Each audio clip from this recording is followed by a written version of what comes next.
Nasugatan naman ang isang bading sa Pasay City nang saksakin ng dalawa niyang kaibigang nagdodroga umano. Balitang hatid ni Von Aquino.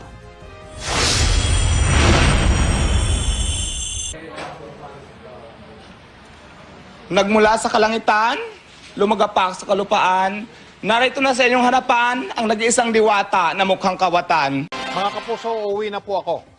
Gusto mo mamaya ng 45? Nagpakitang gilas pa sa pagrampa ang complainant na ito sa tanggapan ng Pasay City Police Station upang ipakitang nakaligtas siya sa kabila ng mga tinamong saksak sa mukha at kamay nang magkagulo sila ng mga kaibigan sa ilalim ng tulay sa Jokno Boulevard, Pasay City kagabi. Kwento ng biktimang si Deo Balbuena alias Diwata. Pinapalayas daw niya sa kanyang tinutuluyang barong-barong ang dalawang kaibigang sina Eduardo Montel at Danilo Lucas dahil nahuhuli daw niya ang mga ito na gumagamit ng iligal na droga. Your Honor, hindi po totoo yan. Minsan nahuli ko silang nagpa-fudgation doon sa ilalim ng tulay. Kung saan ako nakatira. Tapos, ayaw ko naman sa panahon nga nakakatakot, di ba? Sinabihan ko sila, maghiwalay muna tayo kasi madamay pa ako. Ako po yung kaaway muna, so nagbuno po kami sa ilalim ng tulay. Hindi niya po ako kinaya kaya bumunot na po siya ng sandata. Sarge! Look!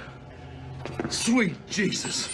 Hindi ko po alam kung ano yung binunot niya, basta may binunot siya. Tumalon po ako sa tubig. What? Walang ganon, may ganon. Nagalit daw ang dalawang kaibigan hanggang sa masaksak na ng cutter si Diwata sa mukha. Gago!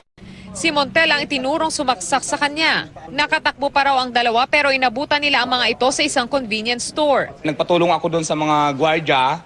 So, naasisan kami. Ay, itong friend ko naman din tumulong sa akin, kaya nahuli siya. Teknologya! Teknologya! Teknologya! Arestado ang mga suspect pero itinanggi nilang gumagamit sila ng droga bago mangyari ang gulo sa ilalim ng tulay. Gunggong! Barinig kita sa mukha eh! Nasa mukha po niya, tingnan niyo po. Wala sa mukha po niya, sir. Sa mukha niya, tingnan niyo po. Hindi po totoo yan, sir. Aminado ang mga suspect na galit sila kay Diwata dahil sa pagpapaalis nito sa kanila. Papalisin niya kami doon sa ilalim ng tulay. Wala nagmamay-ari ng tulay. Ka, bobo! Putang ina mo ka! Pasalamat pa nga siya, yan lang nangyari sa kanya. Siguro na sa babagay kayo sa kulungan kasi mga kriminal kayo, yon. Nadali mo. Tingnan mo ang ginawa mo sa akin. Ang ganda-ganda na mukha ko, sinira mo. Hold up. Wait a minute. Maharap naman sa reklamong attempted homicide si Montel habang illegal possession of bladed weapon naman ang kaharapin ni Lucas. Von Aquino, GMA News.